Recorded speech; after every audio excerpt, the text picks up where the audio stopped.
नमस्कार दोस्तों, मैं अंकुर उपाध्याय स्वागत करता हूं आप सभी का आपके अपने YouTube channel share market analysis में।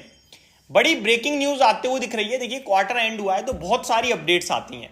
शुरुआत में तो आपके लिए सेल्स की, प्रोडक्शन की, कंपनियों की कितनी गाड़ियां बिकी हैं, कितना प्रोडक्शन किया है, क्या अपडेट है, कितनी ग्रोथ आई है, ये सारी आती हैं। फिर इन्फ्लेशन वगैरह आने लगता है।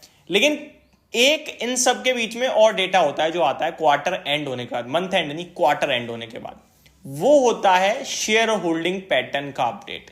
शेयर होल्डिंग पैटर्न एक ऐसा फॉर्मूला है जिसके माध्यम से आप डायरेक्टली किसी भी कंपनी में ये देख पाते हैं कि इसमें कितने लोग इन्वेस्टेड हैं, कौन सी कैटेगरी के लोग इन्वेस्टेड हैं।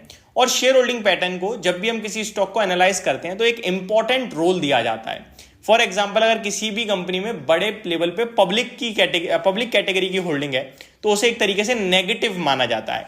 उसके पीछे ये रीजन है कि पब्लिक कैटेगरी यानी कि रिटेल कैटेगरी जो होती है वो बहुत ही नाजुक है। एक तरीके से शेयर का प्राइस टूटता है तो वो दबा के बेचने लगते हैं। वो मजबूत हैंड नहीं है, वो कभी भी सेलिंग कर सकते हैं, कभी भी बाइंग कर सकते हैं। इसीलिए पब्लिक कैटेगरी का शेयर फ्री फ्लोट में होता है तो वो थोड़ा सा नेगेटिव माना जाता है, वो ऊपर नहीं जाने देता शेयर के प्राइस को। वहीं प्रमोटर्स के पास अगर ज्यादा स्टेक है तो उसे पॉजिटिव माना जाता है, क्योंकि वो स्टेक डेली बिकेगा या खरीदा नहीं जाएगा, वो लॉक है एक तरीके से उतना स्टेक तो। और प्रमोटर कंपनी के कर्ता धर्ता के पास अगर शेयर है तो उसे पॉजिटिव माना जाएगा। फिर आपका एफआईआई आते हैं, फॉरेन इंस्टीट्यूशनल इन्वेस्टर्स, यानी कि विदेश के बड़े निवेशक उस स्टॉक में निवेशित हैं। कितने लेवल पे निवेशित हैं वो इंपॉर्टेंट होता है। फिर डीआईआई आता है। डीआईआई यानी भारत के डोमेस्टिक इंस्टीट्यूशनल इन्वेस्टर्स, यानी कि पढ़े लिखे मार्केट के जो लीडर्स हैं वो कितने इसमें इन्वेस्टेड हैं। म्यूचुअल फंड का नाम भी होता है उनमें। तो ये सारी चीजें होती हैं। एफआईडीआई का स्टेक ज्यादा हो कोई दिक्कत नहीं है, सिर्फ पब्लिक का स्टेक ज्यादा नहीं होना चाहिए।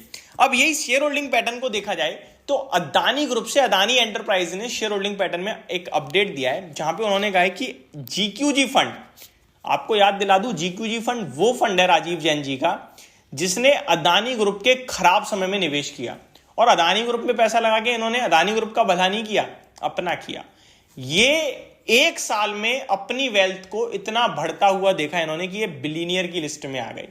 8,000 करोड़ से ज्यादा की इनकी वेल्थ हो गई राजीव जैन जी की, जो कि जीक्यूजी फंड के फाउंडर हैं। अब इन्होंने क्या किया, जब अदानी ग्रुप पे हिंडनबर्ग ने रिपोर्ट निकाली थी, आपको याद होगा स्टॉक्स क्रैश हुए थे, अदानी एंटरप्राइज 1100 रुपए तक आ गया था, इन्होंने उस समय कॉन्ट्रा प्ले करा और खरीदारी करी बड़े लेवल पे, और अभी तक खरीद रहे हैं। अपडेट ये आई है अदानी एंटरप्राइजेस की तरफ से कि जीक्यूजी फंड का स्टेक जो है ना अदानी एंटरप्राइज में Q4 यानी क्वार्टर 4 कब से कब तक होता है आपका, ये अक्टूबर नवंबर दिसंबर, सॉरी जनवरी फरवरी मार्च, क्वार्टर 4 में जनवरी फरवरी मार्च के स्टेक मंथ में जीक्यूजी फंड ने अदानी एंटरप्राइज में 0.43% स्टेक इंक्रीज किया है।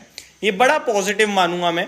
एक ऐसा इन्वेस्टर जिसने आपका शेयर 1,000 रुपए पे लिया हुआ है वो 3200-3400 रुपए पे भी बुलिश है, आपका यहां भी स्टेक बढ़ा रहा है, तो ये अपने आप में काफी पॉजिटिव न्यूज है और ये अदानी एंटरप्राइज की तरफ से आते हुए दिख रही है।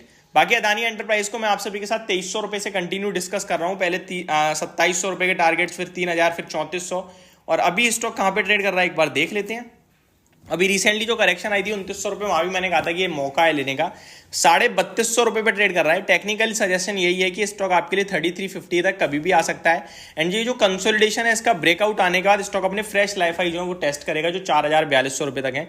तो मेरे को लगता है जीक्यूजी फंड का जो एडिशनल स्टेक एक्विजिशन है ना, कमाल करने वाला है। तो अदानी ग्रुप के इन्वेस्टर कुछ करें या ना करें, ये जरूर कहूंगा कि भैया इतना बड़ा इन्वेस्टर जिसने बहुत नीचे से खरीदा है वो और खरीद रहा है, तो आप बेचने की कैसे सोच सकते हो। समय दो, स्टॉक को होल्ड करो, निवेशित रहो, पैसा बन रहा है और बनेगा ऐसा लगता है। बाकी शेयर होल्डिंग पैटर्न भी आपके साथ एक बार डिस्कस कर ही देता हूं अदानी ग्रुप से अदानी एंटरप्राइजेस की, जब शेयर होल्डिंग पैटर्न के बारे में बात चल रही है तो, कि किसके पास कितना है अदानी एंटरप्राइज। मैं स्क्रीनर की मदद से आप सभी के साथ ये सारी चीजें शेयर कर रहा हूं। अगर मैं देखूं यहाँ पे तो प्रमोटर्स 72.61% होल्ड करते हैं, जो कि बहुत अच्छा स्टेक है। एफआईआई 14.65% अच्छा है। डीआईआई 5.44% और पब्लिक के पास 7.3% का स्टेक है। तो सारा स्टेक अच्छा दिख रहा है। जीक्यूजी पार्टनर्स फंड की बात करूं तो अभी इनका डीआईआई में नाम है जहां पे 1.23% स्टेक ये ओन करते हैं। मेरे को लगता है आगे चलकर, सॉरी एफआईआईज में इनका नाम है, मेरे को लगता है आगे चलकर और स्टेक इंक्रीज होगा, क्योंकि अभी अपडेट आई है जो इसमें अभी रिफ्लेक्ट नहीं हो रही है।